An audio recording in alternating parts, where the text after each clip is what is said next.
the secrets of the six-figure woman. And one of those secrets is that six-figure women get comfortable with being uncomfortable. Because on this journey to success, it can get really uncomfortable. And so I want to be an encouragement to those of you who have no idea what it is that you want to do with the rest of your life. When we we're 18 and we're going out to college, people tell us, you need to tell me what you want to do for the rest of your life. There are people who are 35 and don't know what to do with the rest of their life. Don't raise your hands if that's you. And so I want to briefly encourage you, because about 10 years ago, I had no idea what it was I wanted to do. I was working as a secretary for my pastor. I'm a Jesus girl. And I was, amen, Jesus. And so I was working as a secretary to my pastor. I remember talking to the people asking me what did I do for a living, and I would try to make it sound fancier than it was. I would say, well, I'm an executive assistant to a CEO. I was a secretary. And nothing wrong with being a secretary, because seriously, you can run a multi-million-dollar business teaching other people how to be a secretary. But it just wasn't my passion, and I didn't know what it was. But I remember I would sit in my office, and it was a very cushy job. It was a mega pastor, so we had very nice offices. And I had a purple couch in my office. So my coworkers would come and sit on the couch, and I would sit there and talk to them about their lives. And my pastor would walk by and say, Robin, you are not a therapist. Can you go write the letter I asked you to write? And I would say, I'm busy counseling. I don't have time to write this letter. And then it dawned on me, ma'am, maybe that's what you need to do for a living. And so I began to pursue a degree in professional counseling. I became a licensed therapist. And from there, I made pursuing my purpose a priority. But what happened in my journey is this crazy thing where everything started to come together when I started to be more of me.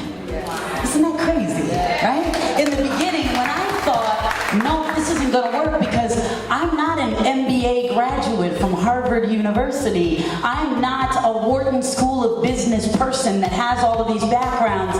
I'm just a biology major from the University of Missouri. That's pretty much it. Not too exciting in high school, not too exciting in any other place. But what I recognized is there was this noise that was going on in my head, and it was my own voice that kept telling me all the things that I couldn't do. And believe me, I had it all lined up of why I couldn't do a whole bunch of things. Well, it's because nobody ever did that before.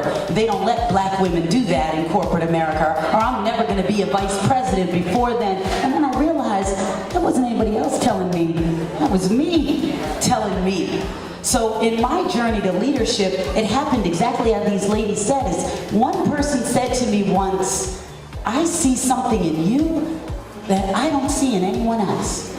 And I was like, you talking? Wait a minute, you talking to me?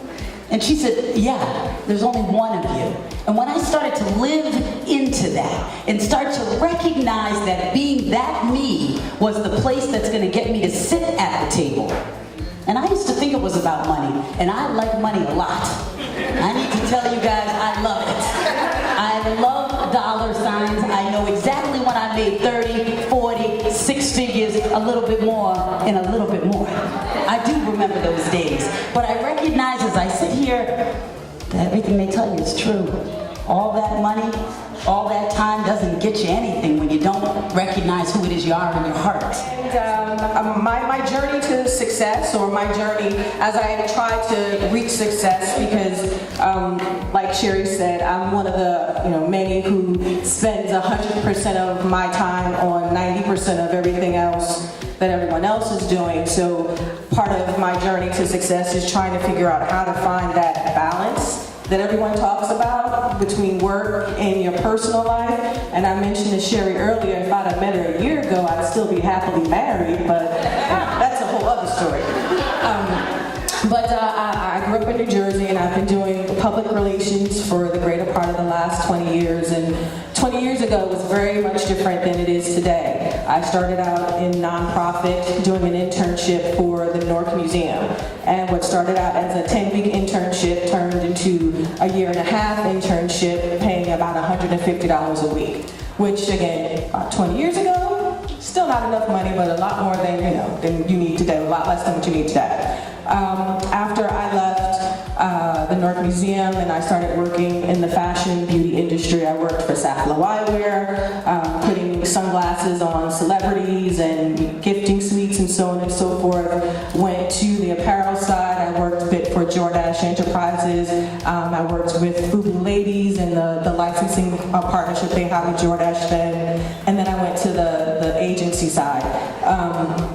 Along the way, I learned that there's really not enough money. I don't know how many of you ladies in the audience and men are on the agency side, but there's not enough money in the world to make me go back. And having that realization is what put me in the position that I am today, that I want to be able to focus solely on one brand, one product, one message, whether it's 600 SKUs or 2 SKUs, there's only one thing that I really need to focus on. And as part of my leadership journey, or my journey to leadership, what I like to focus on is empowering my team, and knowing that I'm not naive enough to think that the girls and the gentlemen that work with me today are going to stay with me forever, because I transition, and as you move on in your career, you need to grow. So it's my job to make sure that they all have the tools that they need, so when they get to that next step, that they can also achieve success.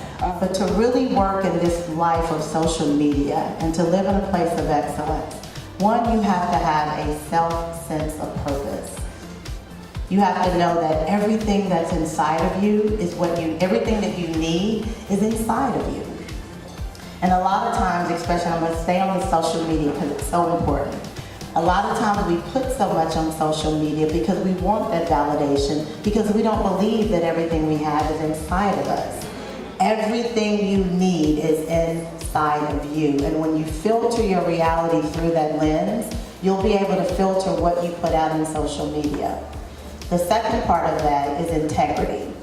Excellence and integrity are equal to me.